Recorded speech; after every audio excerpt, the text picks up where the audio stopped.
Jax's revenge domain. The conference room smelled like expensive coffee and unearned confidence. Hunter Walsh sat at the head of the table in his $200 Patagonia vest, spinning a pen he probably couldn't refill. He was 26 years old, had been our CTO for exactly 3 weeks, and kept referring to our mainframe as tech debt. The same mainframe that processed $1.2 billion a day and kept Atlantic Banking Corp from becoming a smoking crater. I'm Bryce Sullivan, 53 years old. I've been keeping the lights on at this place since before Hunter was learning his multiplication tables. Built the batch processing scripts in 1989, survived the dot-com crash, the 2008 meltdown, and 3 different CEOs who thought blockchain was the answer to everything. Navy trained me to think in systems and redundancies. Corporate America taught me that competence doesn't always win. Bryce, Hunter said, leaning back in his Herman Miller chair, we need to talk about velocity, about agility, about the legacy anchor dragging us down. He meant me. I was the anchor. I sat there, hands folded, looking at this kid who probably thought Kobol was a small African nation. His MBA from Wharton was framed behind his desk. Daddy's connections had landed him the CTO role after 2 years at a fintech startup that burned through $50 million in venture capital without shipping a single product. Go ahead, Hunter. Tell me about the anchor. Look, you're a legend, he said with that fake smile they teach at business school. The work you did building this infrastructure, historic. But we're pivoting. Cloud native, microservices, Kubernetes. We need builders, not maintainers. And frankly, your salary band, well, it's heavy. He slid a thick envelope across the table. I put together a transition package. Early retirement, emeritus status. You get to walk away a hero. I didn't touch the envelope. Hunter, do you know what runs on that IBM power system in the basement? Old code, he scoffed. Spaghetti code. That's why we're scrapping it. It's the clearinghouse interface, the swift wire verifications, the biometric security protocol that keeps federal regulators from turning this building into rubble. You know, the stuff that prevents us from becoming the next Wells Fargo scandal. He waved his hand like he was shooing a fly. We've got consultants for that. DevCore's sending their A-team Monday. They'll scrape the business logic, refactor everything into Python microservices, deploy on AWS by Q3. I almost laughed. DevCore, the same consultancy that had botched 3 major bank migrations in the past 2 years. He thought a bunch of 22-year-olds who learned coding from Stack Overflow could parse 30 years of RPG and JCL in a weekend. The beautiful, tragic arrogance of it all. So this is effective immediately? I asked. Immediately. Need your badge and laptop. Security will escort you out. Standard protocol, nothing personal. I stood up, my knees popping like dry wood, reached into my jacket and pulled out my ID badge, the chipped plastic card that had been my passport for 34 years, placed it on the table. Then I pulled out my RSA hardware token, the little device with the rotating 6-digit codes that changed every 30 seconds, set it next to the badge. That everything? Hunter asked, eyeing my briefcase like I might be stealing staplers. That's everything the company owns, I said. I didn't mention the other thing, the thing they couldn't take, the thing embedded in my fingerprints and retina scan, hard-coded into the deepest security layer of our core banking system. After that Chinese state-sponsored attack in 2016, when they tried to compromise our admin accounts and nearly succeeded, I'd built a biometric authorization layer that required my physical presence to authorize any changes to settlement logic. The board had wanted accountability, a human throat to choke if something went wrong. So I gave them mine, made myself indispensable in the most literal sense possible. Hunter didn't know about it. Why would he? Reading documentation was probably against his agile principles. Good luck, Hunter, I said. You're going to need it. We make our own luck. He grinned, tapping his temple. Disrupt or die, right? Something like that. I walked out past the open workspace where junior developers sat on beanbags, wearing noise-canceling headphones, typing code that would probably crash the moment it encountered real-world data loads. Took the elevator down without looking back. Colton, the security guard, looked surprised to see me with a cardboard box. Old Navy guy like me, we recognized each other's bearing immediately when he started 5 years ago. Everything okay, Mr. Sullivan? Fine, Colton. Just upgrading my operating system. I walked out into the New York humidity. September air thick with exhaust and ambition. Got into my F-150, adjusted the mirror, and drove home to my workshop in Connecticut. I didn't cry. I didn't scream. I went home and turned a piece of cherry wood on my lathe, feeling the grain smooth under my hands. Real craftsmanship, unlike the digital house of cards I'd just been evicted from. Because I knew exactly how long it takes for a system to realize its heart's been ripped out. In my experience, about 48 hours. Maybe less, given Hunter's enthusiasm for breaking things. Saturday morning, I was in my workshop hand-sanding a jewelry box I was making for my daughter Sarah. First weekend in 20 years, I hadn't checked server logs over black coffee. Usually my weekends were punctuated by alert pings, CPU spikes, memory leaks, the electronic heartbeat of a $1.2 billion operation. Today my phone sat silent on the workbench next to my wood stain samples. The workshop was my sanctuary. 40 years of accumulated tools hung on pegboard walls, chisels my father had given me, a hand plane I'd restored myself, measuring tools precise to thousandths of an inch. Same attention to detail I'd brought to coding, but here I could see the results, feel the grain respond to patient work. Around noon, the first text came through. Logan Martinez, a junior engineer I'd hired 2 years back. Good kid from Queens, actually knew what a memory leak was and how to fix it without rebooting the entire system. In the current hiring market, that made him practically a unicorn. Bryce, are you really gone? The consultants are here. They're calling themselves the Modernization Strike Team. I took a sip of black coffee. No sugar, no cream, the way Navy cooks had served it, and didn't reply. I could picture it perfectly. Conference room full of whiteboards covered in meaningless circles and arrows. Digital transformation and synergy written in red marker. They'd be talking about decoupling the monolith, treating my carefully architected system like toxic waste. They didn't understand that the monolith wasn't just a pile of legacy code, it was a load-bearing wall. Pull it out without proper supports, and the whole building comes down. By Sunday evening, the demolition had begun. Logan texted again. They're bypassing staging environment. Hunter says we need to move fast and break things. They gave themselves root access to dev partition. Running scripts I've never seen before. Root access without staging. The digital equivalent of performing heart surgery with a chainsaw while riding a unicycle. I closed my eyes and could see the system architecture in my head. Beautiful, complex web of interdependencies I'd spent decades perfecting. Touch the customer master file, it ripples through to loan processing. Update the loan module, it pings the general ledger. And if the ledger doesn't get the proper handshake back within 0.05 seconds, it triggers the fraud prevention lockdown. The fraud lockdown. That was my ace in the hole. 10 years ago, after the Chinese military hackers had nearly penetrated our admin accounts, the board had panicked. They wanted accountability, a warm body they could blame if things went sideways. So I'd given them exactly what they asked for, built a biometric authorization layer into the core settlement engine that required my physical presence to approve any changes to production systems. The logic was simple. To push updates to the settlement logic, the code that actually moves money between accounts, you needed two things. First, a cryptographic key from the security team, which they had. Second, a biometric scan verifying the senior architect's authorization, who was currently hand-sanding cherry wood in his garage in Connecticut. They hadn't hit that wall yet. Still playing in the shallow end, messing with user interfaces, changing button colors from corporate blue to disruptive teal.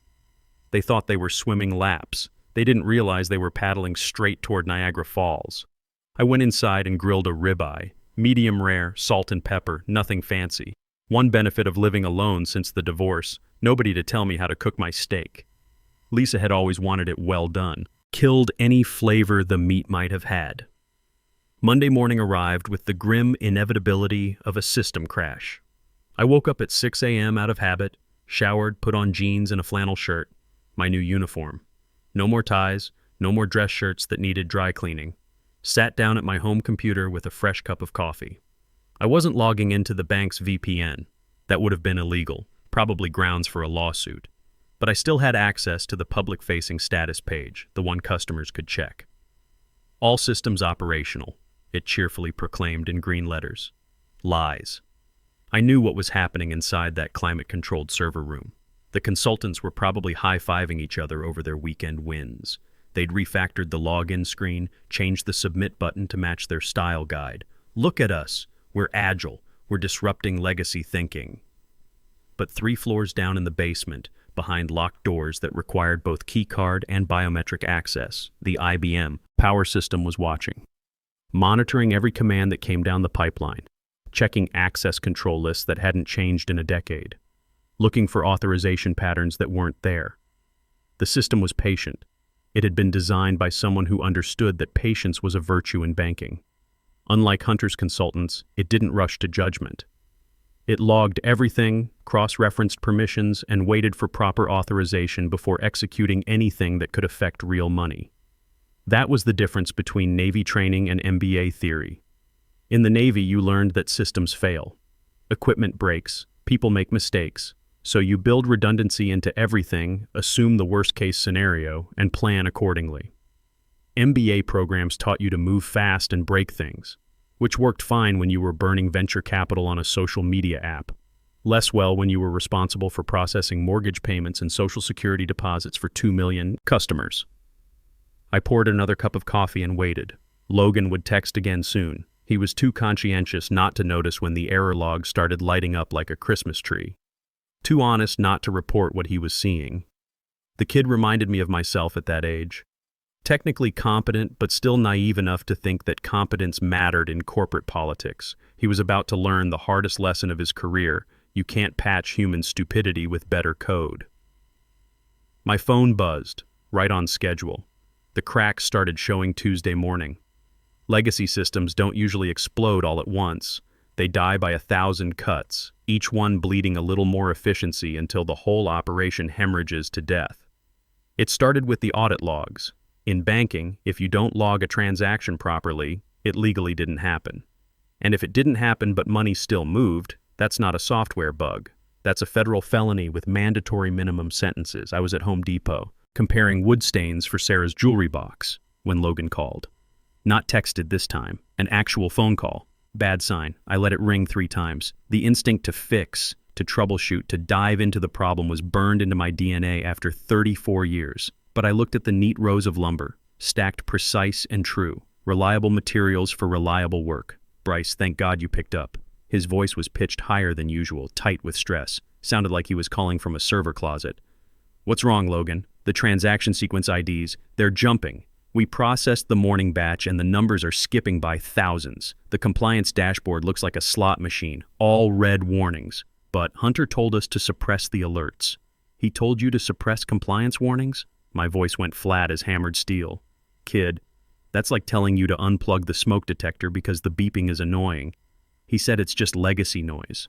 Said the new microservices architecture handles indexing differently, and the old mainframe is getting confused by the changes. Called the error reports Boomer Spaghetti code in this morning's stand-up. Boomer Spaghetti. I squeezed the wood sample in my hand until my knuckles went white. 34 years of careful architecture, defensive programming, and bulletproof error handling reduced to an ageist food metaphor. Logan, listen to me very carefully. Do not suppress those warnings. Print them out. Email copies to your personal account. Document that you were specifically ordered to ignore federal compliance alerts. You understand what I'm telling you? I think so. But Bryce, how do I fix the sequence jump? The consultants are saying we need to force a raindex on the live transaction database. They want to do what? I nearly dropped the phone. Raindexing a live database during business hours was digital suicide.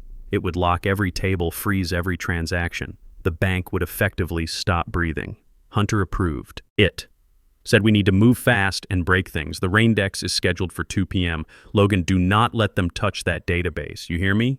If they raindex the live tables while customers are making transactions, they'll corrupt the data pointers. Turn $1.2 billion worth of customer records into digital confetti. But the system's slowing down.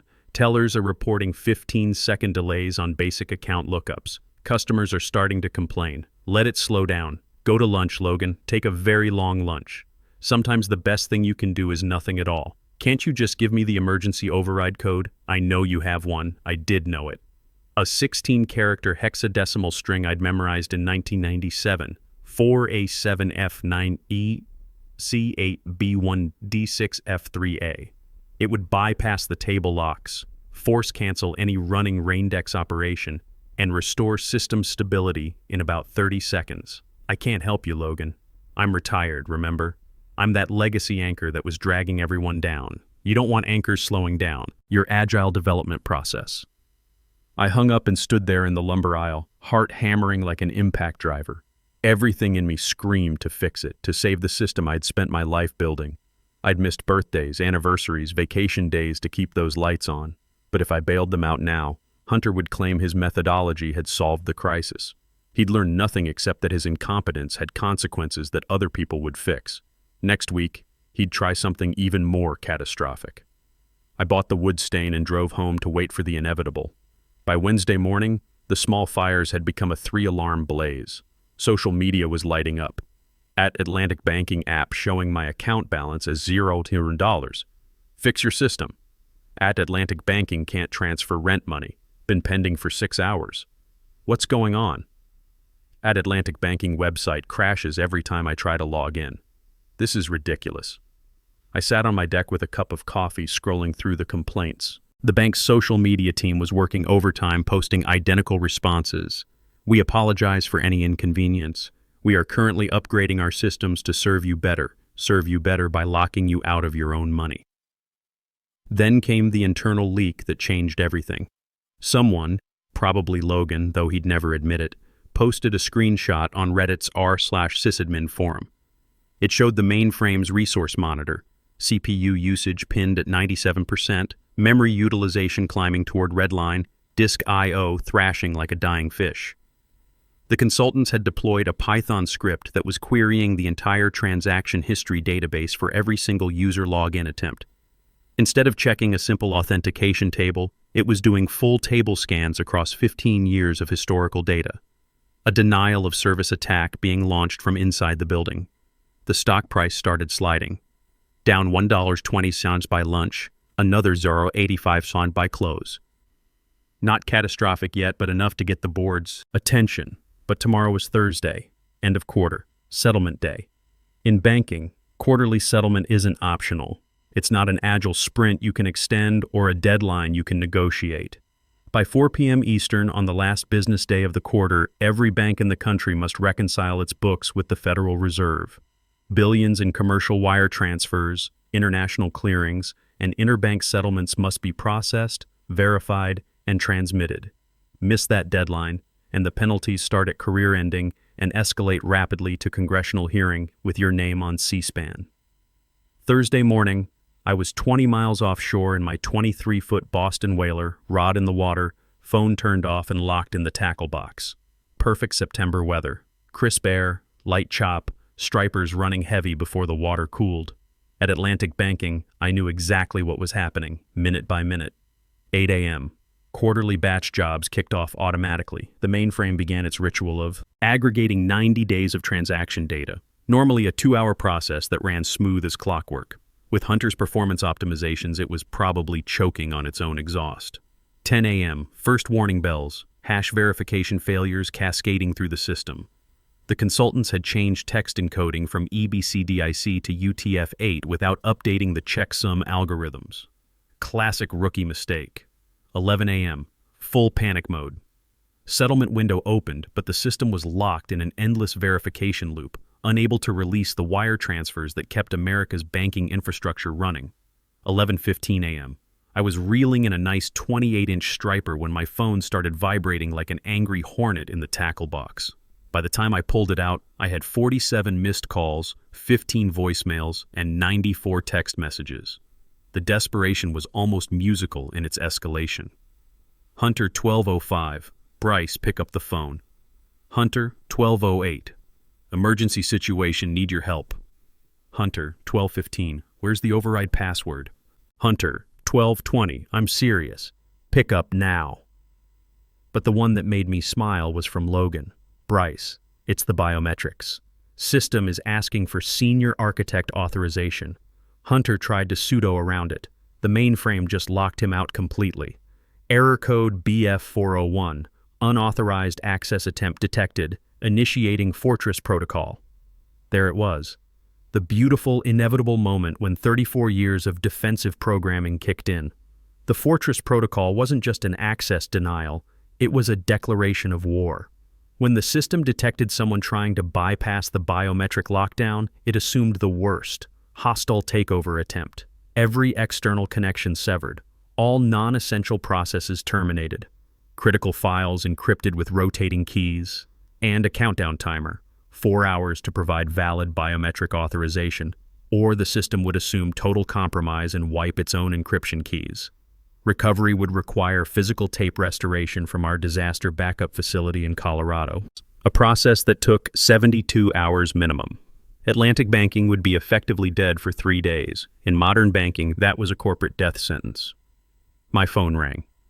Garrett Reynolds, chairman of the board, old-school banker who'd started as a teller in 1975 and worked his way up through every department. He understood that banking was built on trust, and trust was built on reliability.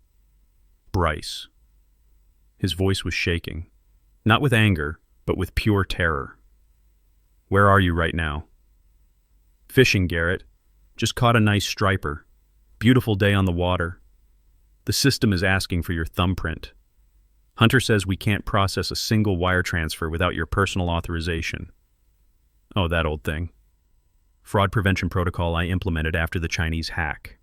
It's all documented in Section 4002 of the Disaster Recovery Manual. You signed off on it personally. Silence.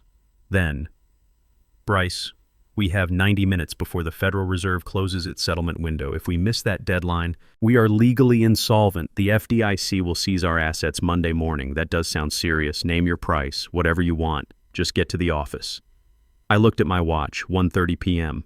The marina was 45 minutes away, then another 30 minutes to downtown Manhattan, cutting it close but doable. I want a meeting, Garrett. Full board of directors plus Hunter. Conference room 4018. 1 hour. Anything. Just move. And Garrett, have security print me a visitor badge. I don't work there anymore, remember? The drive from Stamford took exactly 47 minutes. I didn't speed, didn't run lights, put on some Springsteen and let the world burn at its own pace. When you hold all the cards, you don't have to rush. Atlantic Banking's lobby looked like a disaster movie set. Employees clustered around phones, speaking in hushed, urgent tones. Customers lined up at teller windows that couldn't process their transactions. The electronic ticker board was frozen, still showing yesterday's closing prices. Mr. Sullivan, Colton practically sprinted to the security desk. Thank God you're here. They've been calling down every 5 minutes. Visitor badge, Colton. Protocol is protocol. The elevator ride to the 40th floor felt like ascending to my own coronation. With each floor, my leverage multiplied exponentially. By the time those doors opened, I was probably the most valuable consultant on the East Coast. The boardroom was a masterpiece of corporate despair. 10 directors slumped around the mahogany table like survivors of a particularly brutal merger. Laptops displayed cascading red warnings. Coffee cups and half-eaten sandwiches scattered across financial reports that were rapidly becoming worthless. Hunter stood by the floor-to-ceiling windows, staring out at the city his incompetence was about to bankrupt.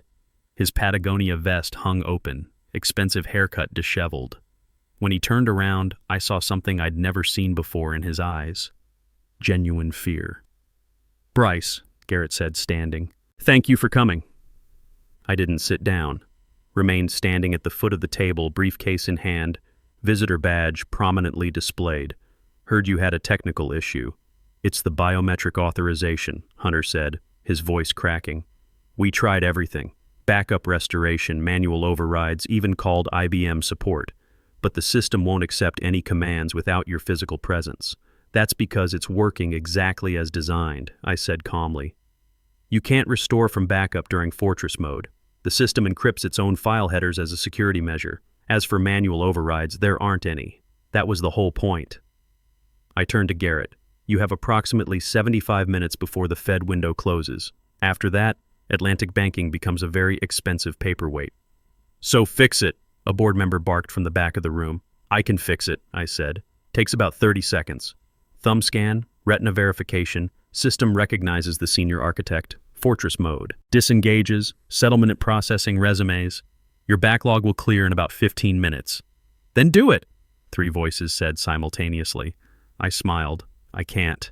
The silence was absolute. Because, I continued, the system requires biometric authorization from an active employee with level 5 security clearance. I am not an employee. You terminated me. If I attempt to scan my credentials as a civilian, the system will interpret it as an attempted breach and immediately wipe the encryption keys. It was a beautiful lie. The mainframe didn't check employment status. Couldn't, since it didn't interface with HR systems. But they didn't know that, and I wasn't about to educate them. "We'll hire you back," Garrett said immediately. "Full reinstatement, original salary." I reached into my briefcase and withdrew a document I'd prepared that morning.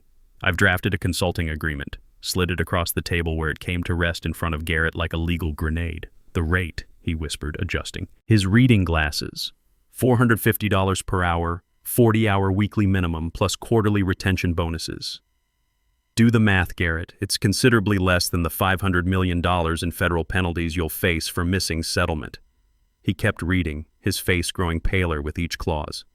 "What does it say?" Hunter demanded.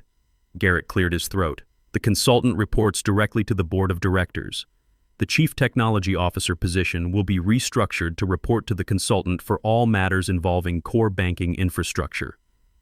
Hunter's jaw dropped. "You want me to report to you?" "No, Hunter. I never want to speak to you again. You can keep playing with your app interfaces and user experience designs, but the adults will handle anything that actually moves money." Silence stretched until Garrett spoke. "Clock's ticking, Bryce." He signed. I folded the contract, slipped it into my briefcase, and walked over to Hunter's abandoned laptop. The keyboard was still sticky. Some things never change. "Give me room to work," I said. The boardroom cleared except for Garrett, who stood behind me like a nervous father watching his kid take a driving test. I opened the terminal and typed the familiar IP address. Green text on black background, the same interface I'd stared at for 34 years. "Critical security lockdown, senior architect, biometric verification required user, B. Sullivan, timeout, 004732. I pressed my thumb to the laptop's fingerprint scanner, then leaned forward for the retina scan. 2 soft beeps. Identity verified, fortress mode disengaged, resuming settlement processing. The room erupted in nervous laughter and scattered applause. On the wall display, I watched the queue drain like water through a broken dam. Thousands of pending transactions flowing through the system, each one representing someone's mortgage payment, paycheck, or retirement fund. "Settlement will complete in 12 minutes, I announced. "You'll hit the Fed window with time to spare." Garrett's shoulders sagged with relief. "Thank you, Bryce. I don't know how to thank me by not letting it happen again." I closed the laptop and stood up. "I'll be in Monday to start cleaning up this mess." I walked past Hunter, who looked like he was about to be sick. "Don't worry," I said quietly. "UI design is important work. Somebody has to make the buttons pretty." 3 months later, Atlantic Banking was boring again. Boring meant stable. Stable meant profitable. The stock price had not only recovered but hit a 5-year high after I published our new security white paper, Defensive Architecture in Critical Financial Systems. Other banks started calling, asking if I did consulting work. I only came into the office Tuesdays and Thursdays now. Rest of the time I worked from my shop, monitoring system logs on an encrypted tablet the bank had bought me. Military-grade security for a military-trained mind.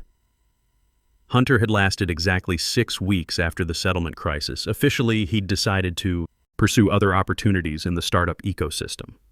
Unofficially, the board had made it clear his services were no longer required. Last I heard, he'd joined a blockchain company in San Francisco. They went bankrupt 3 months later. Logan Martinez was thriving as my deputy. Kid had potential. Reminded me of myself 30 years ago, if I'd been Hispanic and better at explaining technical concepts to non-technical people. I was grooming him to eventually take over, though that was still years away. Some knowledge takes time to transfer properly. The consultants from DevCore had been quietly shown the door the Monday after the crisis. Their modernization efforts were rolled back systematically, like removing a cancerous tumor. The Python microservices were deleted. The cloud migration was canceled. We kept what worked and fixed what didn't. Legacy systems aren't legacy until they stop working, became my new motto.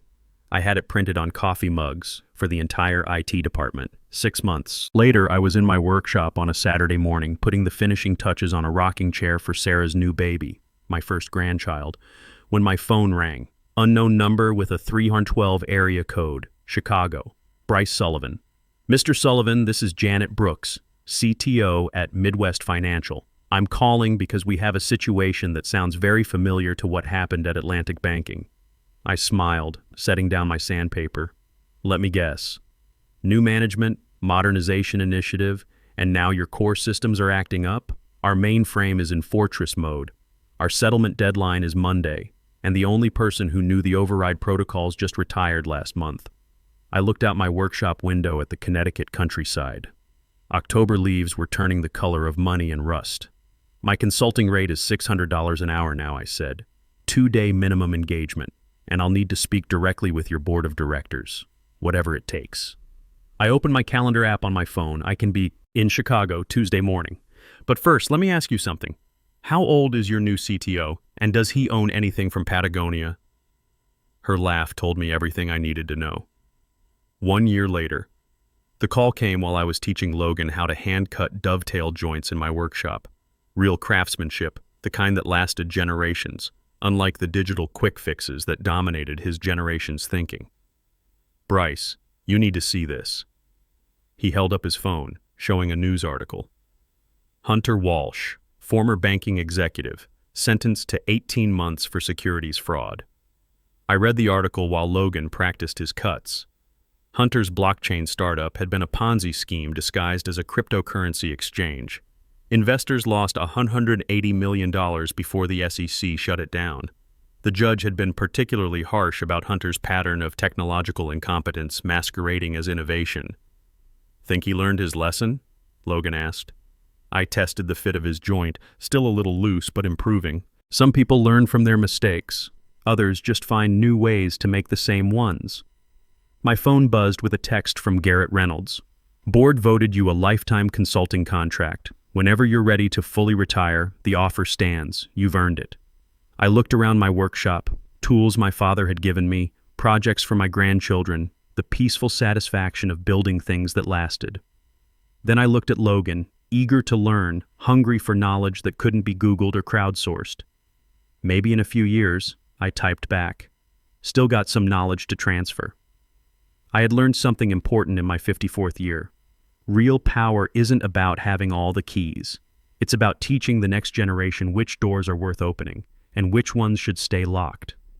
The mainframe hummed quietly in its basement vault, processing $1.2 billion a day with rock-solid reliability.